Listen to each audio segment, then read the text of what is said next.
யார் இந்த போவாஸ்? மத்தேயு 1:5. சல்மோன் போவாஸை ராகாபினிடத்தில் பெற்றான். சல்மோன் யூத வம்சத்தைச் சேர்ந்தவர். இந்த போவாசின் தகப்பன்.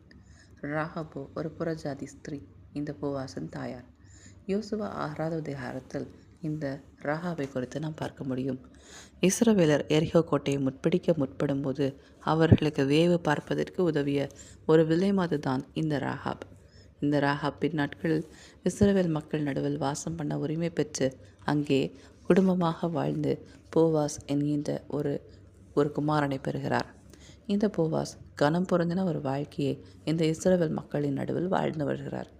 அவ்வாறான சூழ்நிலையில் அவருடைய வயல்வெளிக்கு ரூத் என்கிற ஒரு புறஜாதியான விதவை ஸ்திரீ வருகிறார். அந்த ஸ்திரீக்கு இந்த போவாஸ் உதவி செய்கிறார். அந்த ஸ்திரீயை பார்க்கும்போது தன்னுடைய தாயாரின் முன்னிலைமையை இந்த போவாஸ் நினைவு கூறுகிறார். எவ்வாறாக புறஜாதியாய் இருந்த தன்னுடைய தாயாருக்கு இஸ்ரவேலின் தேவனாகிய கர்த்தர் அவரிடத்தில் அடைக்கலமாக வந்தபோது அவருக்கும் அவருடைய குடும்பத்தாருக்கும் நிறைவான பலனை கொடுத்தார் என்பதை நினைவு கூர்ந்து அவ்வாறாகவே இந்த ரூத்திற்கும் உதவிகளை செய்தார். தான் சுதந்திரவாளி என்பதை அறிந்து கொண்டு அவருடைய வாழ்க்கையை தலைகீழாக மாற்றி அந்த ரூத்திற்கு மிகுந்த சந்தோஷத்தை அளித்தார்.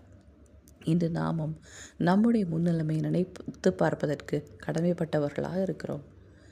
நமக்கும் ஒரு காலத்தில் புறஜாதி மார்க்கத்தில் இருளின் மார்க்கத்தில் நாம் வாழ்ந்து வந்தோம். ஆனால் கர்த்தராகி இயேசு கிறிஸ்து தம்முடைய விலை உயர்ந்த இரத்தத்தினால் நம்மை மீட்டு கொண்டு அவருடைய ராஜரீக ஆசாரிய கூட்டமாக நம்மை மாற்றியுள்ளார். இன்று நாமும் மற்றவர்களுக்கு உதவி செய்வதற்கு சுதந்திரவாளியாக இருப்பதற்கு கடமைப்பட்டவர்களாக இருக்கிறோம். அவராகவே மற்றவர்களுக்கு உதவி செய்வோம். ஆமேன்.